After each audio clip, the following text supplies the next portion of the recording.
Welcome back to the Donkey Vote podcast with Francis. Tobias. And George. These interviews will be focusing on the past careers of politicians before they entered parliament. With a strong intention to our audience that anything is achievable no matter what you studied in university or college. If you like this sort of content, please make sure you like, subscribe, comment, and share with your friends. Also, we are on YouTube and Spotify, so make sure you follow us on those platforms.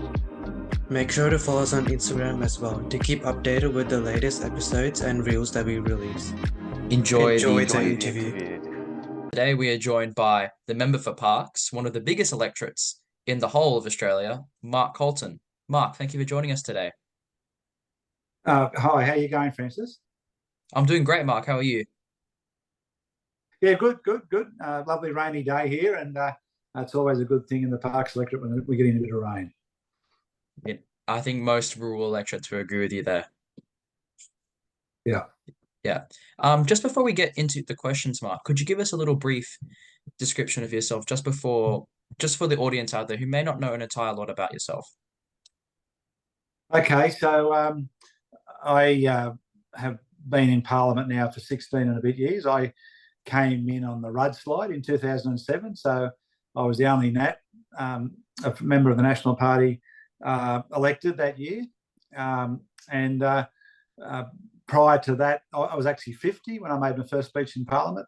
And prior to that, I worked on a farm with my wife and was the mayor of the Gwydir Shire Council. Oh, wow. Yeah, a lot of great credentials there, Mark. So I think we'll get straight into the questions here. So my first question to you is, how was your high school? I was going to say university, but I don't think you actually went to university, Mark, life. And do you have any memorable moments from your time in high school specifically? So I went to an agricultural high school, which is, there's a couple of those around New South Wales. It's called Farrer Memorial Agricultural High School in Tamworth, which is about 2.5 hours away from where I live. I went there as a boarder. I was probably an average student. Probably my report cards would say, when motivated, Mark can do quite well, with the emphasis on the motivated bit. But I did enjoy the farm side. It was on 470 acres, and we were involved in raising livelihood dairy cows, beef, cattle, pigs, those sort of things. I enjoyed. I'm not an athlete, far from it, but I did enjoy rugby league. Quite a slow front row forward, but I did enjoy that team sport and the camaraderie around that. And then sort of when I left school, I went straight back onto the farm. I probably missed that camaraderie that comes with living with a group of boys your own age. Yep, and I guess in a sense, politics and rugby league are very similar in terms of how, you have to work as a team and work together as a political party or as a sporting club to, achieve success and to achieve what you want. I guess, in terms of sporting teams, it's for sporting success, and in terms of political parties, it's, power and government. Yeah, look, if you wanted to use that's a bit of a tired analogy, but it's a champion team will beat a team of champions. Exactly. And I think that's true. I think in politics, I've never seen, the cunning plan, if you like, the knockout blow that's going to change the dynamic of the debate really come off. Politics is a bit like rugby league. It's hard, slow grind, and then through that hard work, it opens up opportunities then to actually get to where you want to be and get your point across. But if you haven't done the work, if you're not dedicated to the task, and if you like, focused on doing the work, rather than just in a TV studio, if you like, then you're going to be disappointed. That's very, very true, because, if you don't, as one of the great sayings is, hard work beats talent, because talent still has to work hard at the end of the day.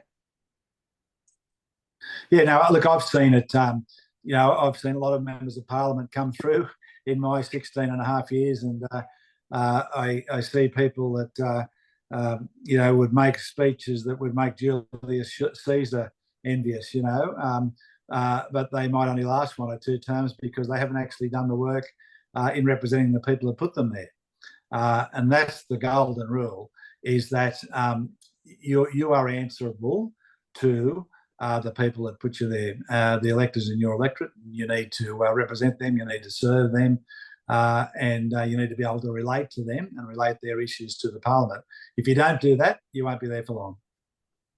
Exactly, exactly. Because, at the end of the day, every 3 years in federal parliament, what you've done in those previous 3 years is put to the ballot box if you're a sitting member. And if you haven't been doing a good job for your constituents, they do have the right and probably will be vote you out of parliament. And they're pretty astute. The saying in politics is that the public are never wrong. Sometimes you end up at the other end of an election that as a party you might have lost government or something, but you can never argue with the rights of the Australian people to make that decision. Thankfully, they've supported me now over 6 elections, but it does take some work, and it takes some good people around you, good staff. I've got 3 electorate officers, and I've got over the years I've had a lot of very focused and dedicated people servicing those towns with the issues that they bring to my office. Yeah, yeah, for sure, for sure. We'll move on now to our second question for you, Mark. So before entering Parliament, you served as the mayor for, correct me if I'm pronouncing this wrong, Gwydir, Gwydir Shire Council? Gwydir. Gwydir Shire Gwydir. Council. Yeah. Yeah. From yeah, 2004 to 2007. And you Yeah. are still currently a life member and honorable member of the Rhyolda Rotary Club and Apex clubs. Growing up in a country town, the sense of community and togetherness is extremely important. So in how did serving as mayor of the Gwydir Shire Council and being a member of these specific clubs help you connect more with your rural hometown and rural community? Look, it's I think it's the family that you're brought up in. My family have always been involved in the community. I was a deputy captain of the local bushfire brigade. I was on the committee that ran the local rodeo. For a while, I was the president of the committee that ran the local agricultural show. And so Apex, I'm a life member of Apex, and that was it's still around, but it was a very popular young men's club at the time, and we would do things like supply wood to pensioners for the winter. We'd build facilities the community could use at picnic grounds, those sort of things. But what it did was we came from different backgrounds, and so in that club there was a few farmers, but there was sort of bank officers, there was ambulance men, there was police officers, people that worked on the council, all sorts of people that came together with the common aim of sort of doing things for their local community. And I think that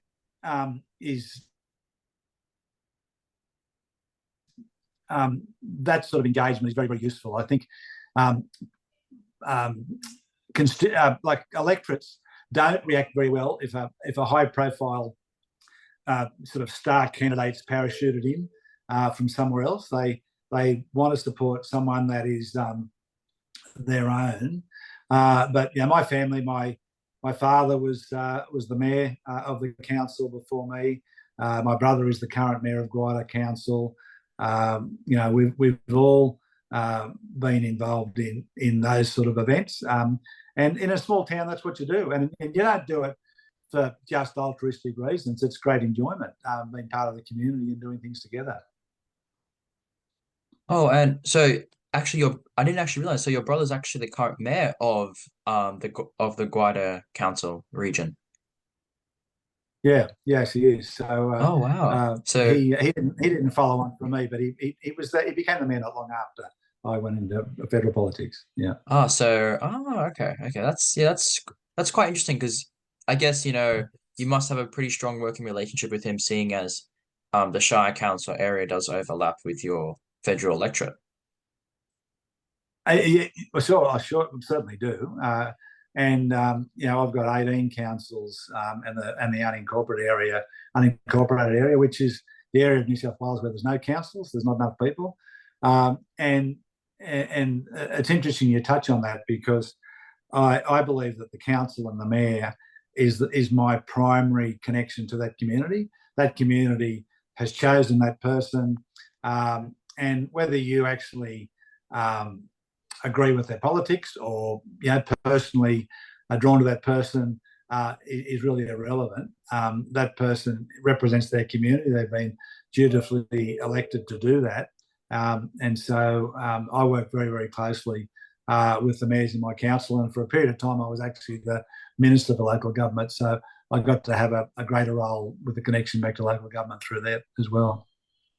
Yeah. And seeing as, you were the president and a member of, the Apex and Rotary Club, as you were saying before, there were different types of people in those clubs. So I think in general, as you were saying there, they give a really good different perspective in terms of, where they've come from.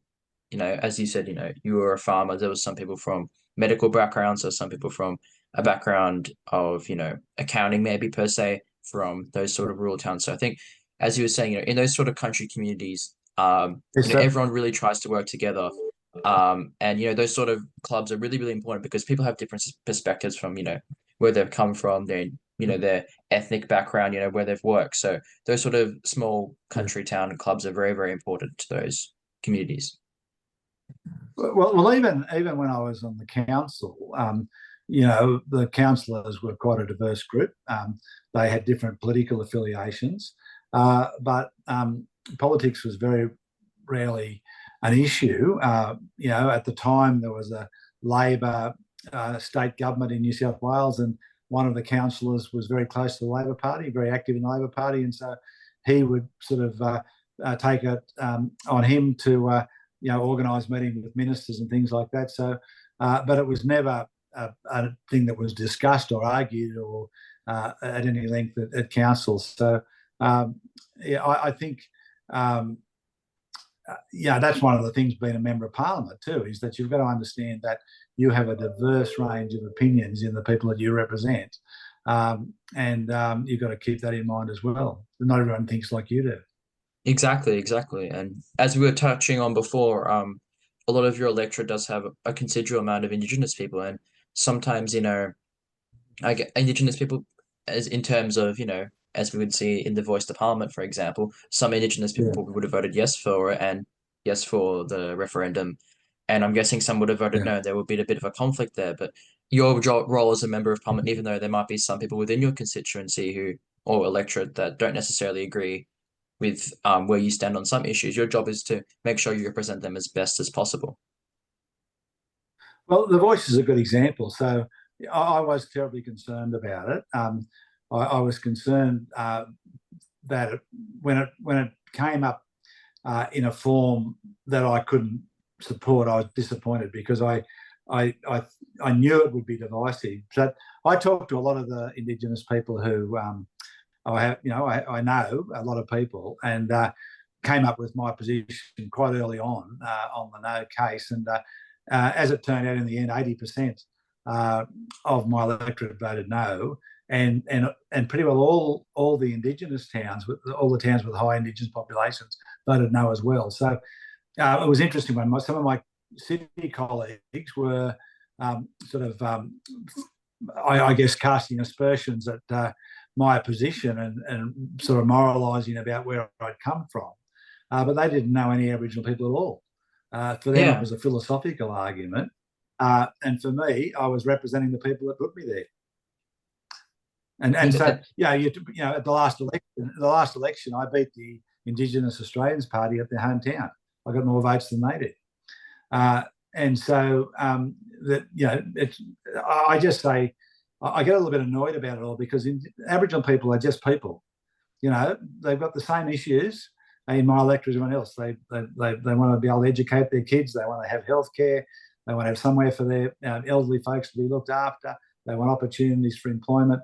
The issue is the same as everyone else. And in the last sort of 12 months, that debate, I think, got a little bit out of hand and a bit philosophical and moved away from the practical.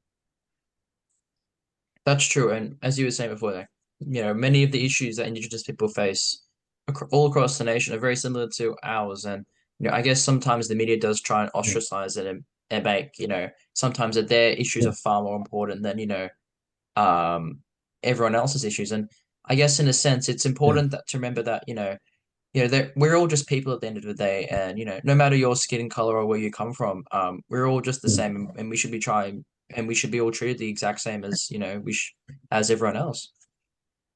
Yeah, and the populations of country areas are changing. I think 20% or 17.5% of the population of Dubbo was born overseas. Oh, wow. Dubbo has a very large population from the subcontinent. A lot of Indian, Pakistani, Bangladeshi people live in Dubbo and other towns now. All my towns, and so they've become an important part of our society and community as well. Yeah, and they provide a vital role into the community, whether that be working in um the factories and that sort of work in those towns. Because without them, a lot of those towns wouldn't be functioning properly. And yeah. In my areas, a lot of the people work in the professions. Uh, Oh, wow. So not really a much lot into of factories and that a sort of lot of thing. health professions. No, not at all.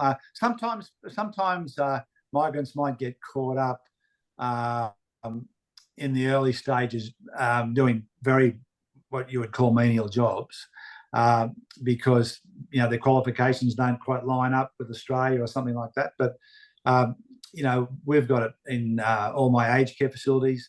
We've got a lot of Filipino people working there, a lot of Nepalese people, a lot of people from Zimbabwe. And a lot of the medical professionals are from the subcontinent as well. So no, they like everyone else across the full spectrum of occupations in the town. Yeah. Across all the towns in your electorate for sure. Yeah. Yeah, sure, yeah, Yeah. yeah, We'll move on to yeah. our So third yeah, if question. you look now, like a Yeah. lot of the, You can continue, Mark. Continue. I was just saying, at the moment, a lot of Indian people have taken over the service stations. They've got a business model that seems to work very well. When I was a kid, it was the Greeks in the cafes, and they came as migrants from hardship and prospered, and their generations that have followed have become very influential people in our society. And at the moment, a lot of the people from the subcontinent are doing the same, and they're working the hard hours and doing the jobs that maybe others had shied away from. But the kids are going to school, and the next generation you will see will be more in the professions. Exactly. Sometimes with migrant families, I can speak from my experience because my mum's actually Filipino and George as well. George, your parents are from India, aren't they as well? So, Oh, um, yeah. yeah. So we come from migrant backgrounds, and being a first generation, from an Asian background, it's all really about your parents come up from overseas. They might not come from the best of areas, and it's really all about making sure that you receive that right education, you move forward, into better pastures and a better way of life. Well, I go to a lot of schools, and the end of school presentations day. There's a lot of kids who are first generation, or maybe even kids born overseas, I guess, that are they're stepping up and are doing very, very well. So and that adds to the culture of the schools as well. Our schools have got now a lot of Muslim kids. That wouldn't have happened when I was a child. The only non-Anglo-Saxon child in my class in primary school was the son of the guy that owned the cafe, and he was Greek. And so our communities are very, very different now. Exactly, and that does represent all of multicultural Australia and how the communities are continuing to change, and I think it's a great thing to see, different cultures from all across the country, all across the world, coming to Yeah, Australia for a better way of life. sure. Yeah. Yeah. We'll move on to our third question, and I forgot to say Mark George has joined us now. So I believe you have this question, George. Yeah. So, in addition to your previous line of work, yeah, I believe you worked as a farmer and grazier for nearly 30 years. How was this transition from your farming career to a career in politics? I don't want to sound too folksy when I answer this, but I think it's a good. I think it's a very good training ground. Farming involves planning. It involves long-term planning. You don't um, get success by doing things in a haphazard way. Farming involves making the best of the circumstances you're in, whether it's from the weather or the market or whatever. And politics is the same. In politics, you're not always going to be in government. You're not always going to be winning elections. But it doesn't mean that in those times where it's more difficult, that you can't be, achieving things. And so I actually think farming was a very good training ground for me later on as a politician. And what were some of the key sort of skills that you learned from farming that you use now in your political career? Is it just that sort of working hard and grit? A lot of farmers, they Yeah, well, work out. certainly working like in farming. You have to. It's not working hard all the time, but it's knowing it's timeliness. It's knowing that when something has to be done at a certain time, you have to roll up your sleeves and do it. And politics is the same. If someone has got an issue, then you deal with it in a timely manner. And I'll give you a great example. We had I won't go into too much of the details, but we had a very tragic incident that happened in one of my towns about 3 weeks ago, involving a lady who was born in India, and her parents were desperate to come. She was very, very, very badly injured, and I was dealing with the minister Giles's office at 9:30 on a Friday night, as we were trying to work our way through resolving that issue. That's the sort of thing I'm talking about. Doesn't mean you're doing that every night, but if you need to have action, then you need to do it. And that's I think that's what I've learned from the farming side of it as well. Yeah, just if you want to do something, you gotta actually go out there and do it. You can't just sit on the sidelines and just wait and hope for something to happen. Well, for instance, to grow a really good crop of wheat, that's a planning process that takes years. You've got to have your fallows right. You've got to manage your weeds. You've got to have soil tests to get your fertilizer. All of that. You just don't go out one day and say, I'm going to plant wheat and hope it comes off. And politics is the same. You can't just turn up when the election's called, 6 weeks from an election, and go into campaign mode and tell people that they should vote for you if you haven't actually done the basic work by helping them, with Centrelink, helping them with NDIS, or turning up to their town and being part of their community. It's the same thing. It's back to the rugby league analogy. It's just a hard slog, and then when the opportunities come, you take advantage of them.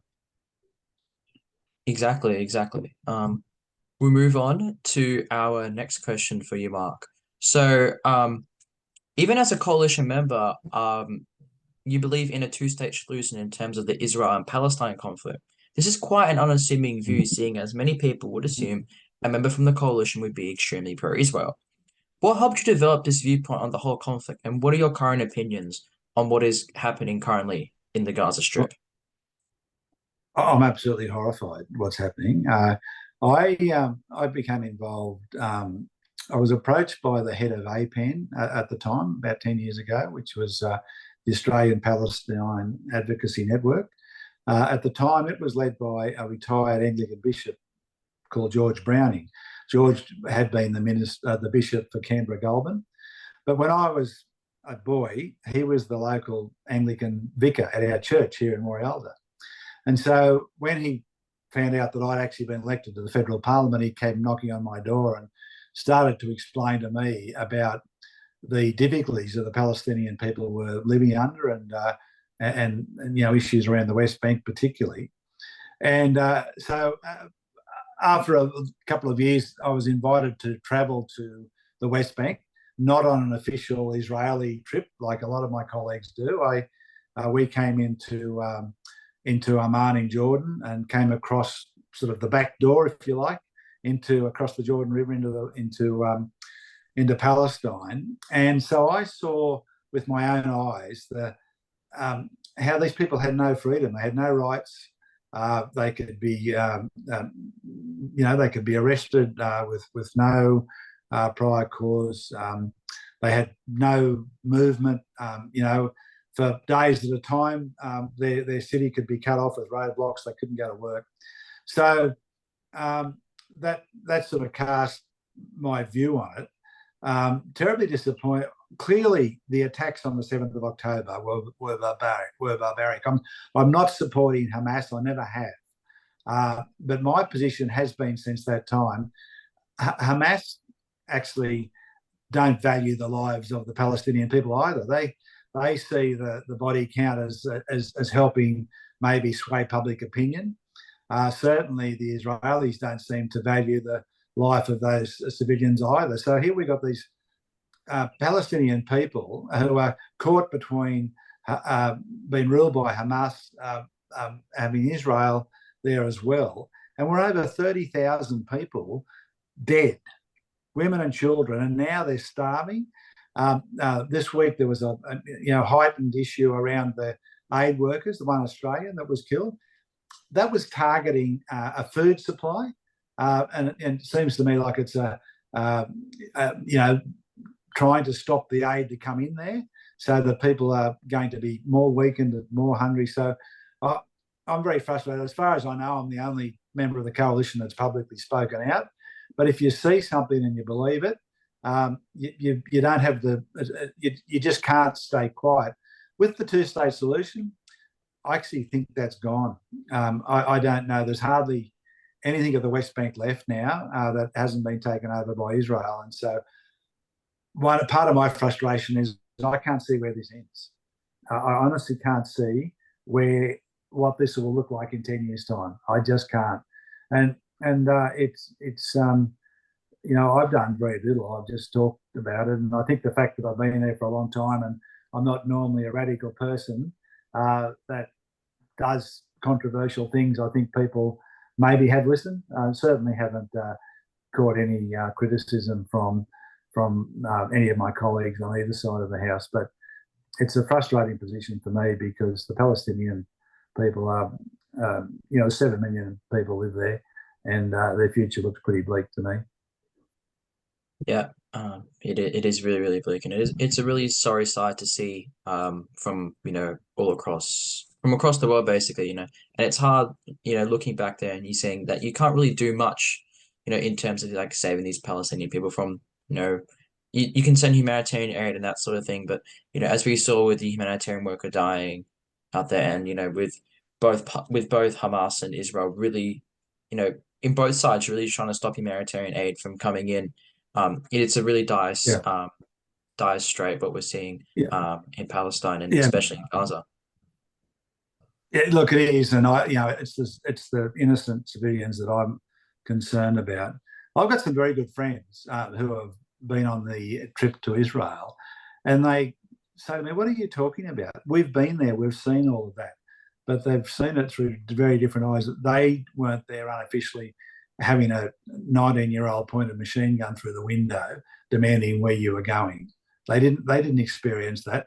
They didn't go to where people line up from 3 o'clock in the morning to go through a checkpoint just so they can go to work every day. They don't see that. I'm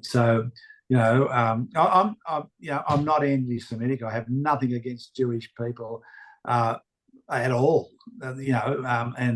And that's what annoys me. Some of the media in Australia, if you if you're not one thing or the other, you're typecast. Well, I'll defend my, I guess, right to be critical of someone and not be branded as anti-Semitic, because that's not the point. If they've stooped to that level of argument, I think they've actually lost. Mark, where do you see actually the conflict moving forward? Do you think that at this point it will just be, the whole of the West Bank and Gaza being overtaken by Israel, or what are your opinions on that? I'm terribly concerned because Gaza has largely been destroyed, and I suspect Egypt has not opened its borders, so there's very little options for the Gazans to leave, quite frankly, and quite frankly, why should they? And so, as I said before, I am concerned because I actually can't see an endpoint in this. I think the tide of public opinion is moving. I think we're starting to see criticism of Netanyahu from global leaders. Some of the same leaders that actually flew there in the early days to visit and support him. And also on the ground now, we're seeing in Tel Aviv, a lot of the Israeli people now are moving against their leader. But I don't know. That's what's so sad about all of this, is that I don't know what's going to happen, to be honest. Yeah, the unknowns. There's so many unknowns right now with this whole conflict, and I think people do forget at the end of the day that we're dealing with people's lives right now. 2-3 million Gazans in the Gaza Strip. And they don't really, that a lot of them don't know if they have a future. And I think a lot of statistics are thrown at the start of the conflict that Gaza has a huge amount of half their population is under the age of 15. So and for those who haven't been severely injured or killed, a lot of those kids, they just probably don't even see a future for themselves anymore because of this whole conflict, because all the schools are destroyed, hospitals are destroyed. So it's a really, really sad time for a So lot of people out there. Just the trauma for those young people, how they would ever become, lead a stable adult life. In 2017, when I was over there, we went and visited some students at a university in Bethlehem. And these were, bright young people. Clearly, they were at university. But they hadn't, there was nothing beyond that for them. And what I can see happening now is, out of the poverty and destruction, the opportunity to radicalise more of the Palestinian youth are there. And that's certainly not a way forward. And I will say, this might be a bit controversial, but I think that the campaign that's been run in Australia has been very counterproductive. The reason, as a coalition member, I've been outspoken is that I think the whole of Australia should be concerned about what's going on. But we've seen what I call the protest class, who have been quite outlandish in their protests and support of Israel, the far left, if you like, of Australian politics. And that gives Middle Australia a get out of jail card free, if you like. Look what's happening in Australia. All the ratbags are supporting them. It must be, what Israel's doing must be okay. That does concern me. I mean, that's a bit controversial, but I did actually say that to APN leadership last week when I was in Canberra. Yeah, and a lot of those sort of far left socialists, me and George are university students, so we see them a lot on campus and that sort of thing. And they are very, very crazy with some of their viewpoints. So, them representing that sort of pro-Palestine viewpoint can be pretty counterintuitive, especially for the middle and average Australian that, isn't really too political. And, they see both sides of the spectrum, going at each other. And it really just, if you're seeing like those sort of like really socialistic people or really far left people, pushing that sort of viewpoint, it can really push you away from understanding what's really going on in the conflict. Yeah. And yeah, and a lot of the people I represent see the same people on the opposite side of issues around the environment, around Aboriginal affairs, and so if they see them there as the main voice for the Palestinians, then I think that's been a negative. But anyway, I don't have any control over that. Exactly. We sadly don't have control over any of that. So yeah. Yeah, We'll move yeah. on to our next question for you, Mark. It's on a bit of a lighter topic, so we'll move away from that sort of despair and heartache that Okay. the Gazans are feeling, and we'll Yeah. move on to something that's a bit more positive. So George. Who would you say is a political role model or idol? Sorry. So, could you repeat that again, George? I just missed the start of it. Yeah, but who do you say is a political role model or idol? Who do I look up to as a Yeah. political role model? Yeah. Yeah. It's interesting because I was 50 when I made my first speech in Parliament, and I haven't always been a political person. I was probably a bit too busy in my previous life, but I think when I was elected, Warren Truss was the leader of the National Party, and Warren was not he is not flamboyant. But goes back to my answers earlier on. Warren read everything. He understood every issue. And so, the facts in politics are crucial. And so I learned a lot from Warren, that you needed to do your research. You needed to work hard. You didn't necessarily have to be outrageous or on TV every second night to do the job, and he'd be one of them.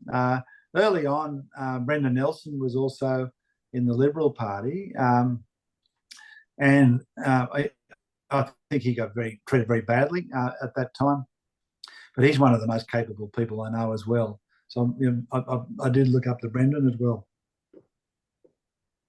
Those are just two very good political role models and ours, and we've interviewed Warren Etch as well, who is another retiring member of the coalition, and he brought up Brendan Nelson, and he people do forget about Brendan Nelson, that he was the leader of the opposition at a period of time, so he's a pretty forgotten sort of person in Australian politics and even Liberal politics and coalition politics. Yeah, and it's a tough gig.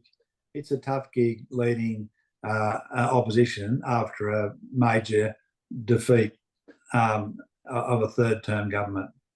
I like Peter Dutton, the current leader of the Libs, and David Littleproud. I think they're doing a good job. It annoys me that the commentary quite often is on the superficial. Peter's got no hair, so he can't be any good because he's not It's on physical handsome appearance, enough, and I mean he can't really change his physical appearance at all. And I tell people, if they want entertainment, turn on the telly or go to the theatre. That's not my job. Okay, I'm not there to entertain you. I'm there to represent you, and I think sometimes that gets forgotten, certainly by our friends up in the press gallery. Yeah, for sure. We'll move on to our second last question for you, George. For you, Mark. George again. What made you run the 2007 federal election for the National Party, and what made you join the National Party? Okay, so when I joined the National Party, my wife and I just sort of ventured out on our own. We just bought a farm. We had 3 children to educate. We lived a long way from town, and so there were issues around that time. It was the Keating era, so there was very high interest rates. We were paying 21.5% interest rate on our loan for our farm. The price of wool had collapsed, and I was clearly concerned about what my future would be. So I actually got involved then, and John Anderson was my local member then, who ultimately became the Deputy Prime Minister. And so, and then I I did sort of start to get involved in the National Party, maybe as an outlet. I worked mostly on my own, or maybe with my brothers, or maybe one employee and my wife.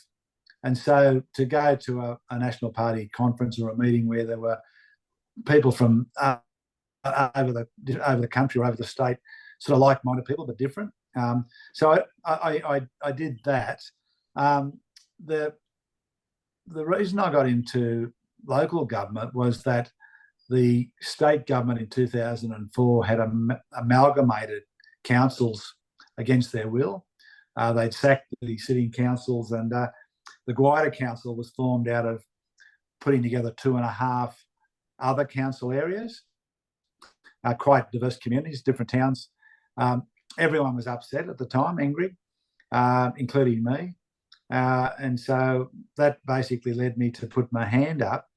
And then I worked out that if I could do much more if I was actually the mayor. And so I actually got elected mayor at my first council meeting.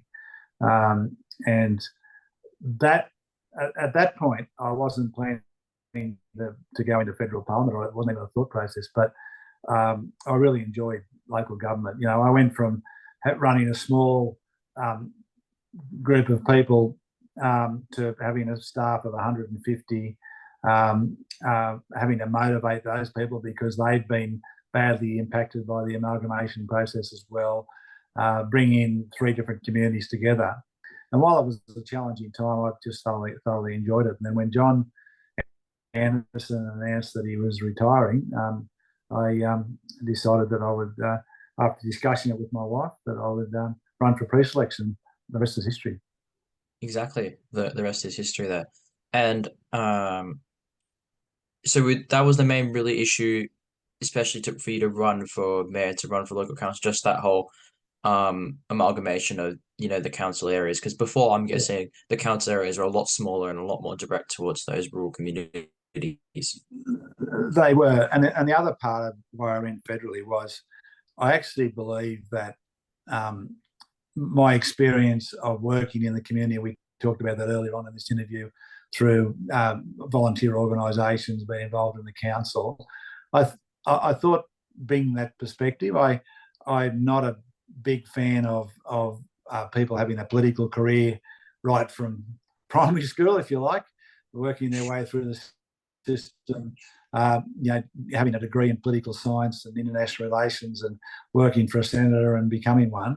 I firmly believe that you needed, to use a country expression, a bit of dirt under your fingernails and life experience. And so I didn't know whether I would get pre-selected, but I did. And then I subsequently got elected. I had to go to preferences the first time. I didn't get a majority. And then 2 elections later, I got more votes than anyone else in Australia. So I was pretty pleased with that as well. Yeah, and I guess in a sense, in 2007, was there a pretty strong independent run against you, or? Yes. Now that was in the wash-up. There was only a few thousand votes difference that would have made it a much closer contest if the independent nearly got the second spot. He actually came third, and so Labor came second. That candidate now is one of the mayors in one of my towns, and we're very good friends and work closely together. But he could easily have been the member at that time. After there was the end of the Howard era. There'd been a member there, John Anderson, for 19 years, highly regarded. But at that particular period of time, electorates are quite vulnerable and sometimes inclined to change direction. Exactly, and it is up to the people sometimes whether they want a member of the same party, or they want a different voice and a different sort of perspective. And I guess in the wider scheme of things, they probably made a good choice with you, Mark. So, we'll see. But anyway, I was quite chuffed. I'd been to Canberra once in my life when I got elected, and I turned up the same day as people like Bill Shorten, Maxine McHugh, Greg Combay, Scott Morrison, people who'd been involved in politics for years, and I had to actually make myself understand that I was actually had as much right to be there as anyone else. I wasn't just there as a tourist. I was actually a participant.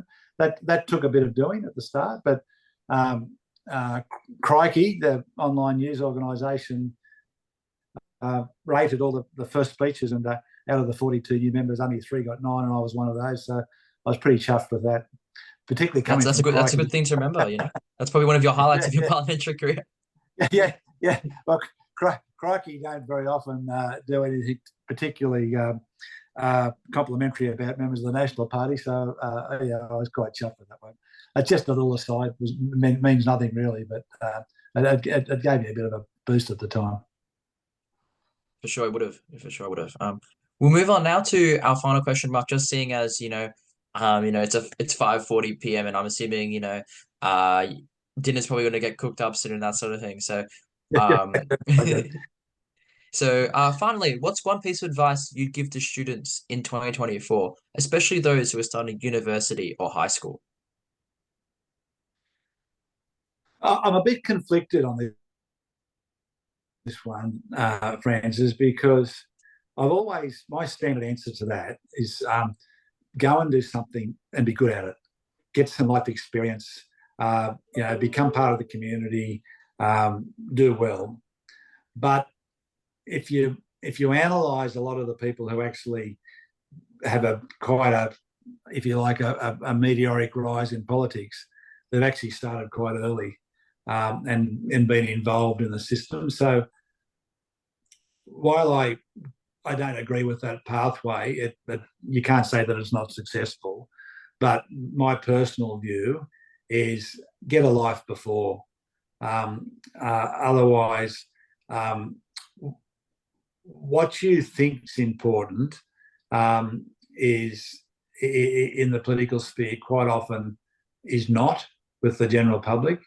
And what I say to my staff is that we've got to keep in mind what are the priorities and the thoughts and the aspirations of the people who don't email us. They don't ring talkback radio. They're not protesting in the street. They are just going about their daily lives. That's the secret. You've got to know what those people are thinking, because if you just are influenced by the loudest voices, you will get driven in a direction that's not particularly, in the end, might not lead you where you want to go. Exactly, and those are as John Howard and Robert Menster, those are the forgotten people in terms of politics, the ones who aren't very political at all. So, your job is to really make sure that, you can try and connect with them as much as possible and show that you are a really good representative. Yeah, I think so. And that's, look, I know members of the Labor Party who have the same way of operating, and I think, without being too pointed, we've seen some highly qualified, highly educated, most accomplished people turn up in Canberra after an election with ideas that they're going to be cabinet ministers or prime ministers, and quite often they get voted out in the first term because they forget that simple thing. You're there to represent the people in your electorate. That's your number one priority. And if you don't do that, you won't be there for long. Exactly. And and as we were saying before, voters remember everything you do and say for your electorate. So at the end of the day, you got to make sure that you represent your people as best as possible, because they can just vote you out whenever they want to at any election. If you do something or say something incredibly stupid, it will get repeated at a far greater rate than if you do something that seems like it might be quite That's true. sensible. Yeah, they always try and find your the bad stuff you say, and they will repeat it over and over again. But stuff Yeah. that you've accomplished goes unknown. So as I think, in terms of like a football game or something like that, even a cricket match, with umpires, for example, and referees, they always say a good referee and umpire is unnoticed. So sometimes in politics, it's pretty similar. If you go unnoticed, sometimes you're probably doing a good job. I think so. I've got some colleagues who think that any publicity is good publicity if their name's out there. That's certainly not how I've operated. And over the time, I've spent time in the ministry and developed policies now that are now implemented and in their own small way are making a difference to the people of Australia and the people that have put me there. So, I think sometimes we underestimate this country that what the parliament is.